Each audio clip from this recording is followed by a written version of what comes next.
A few moments later.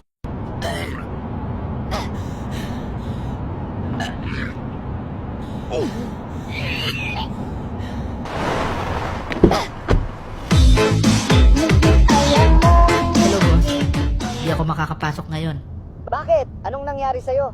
Wala akong makita. Wala kang makita? Nabulag mga mata mo? Hindi.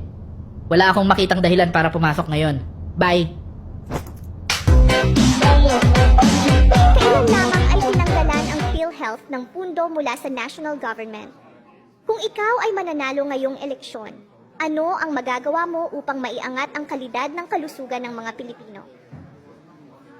Kung ako ay mananalo, gagawa ako ng batas.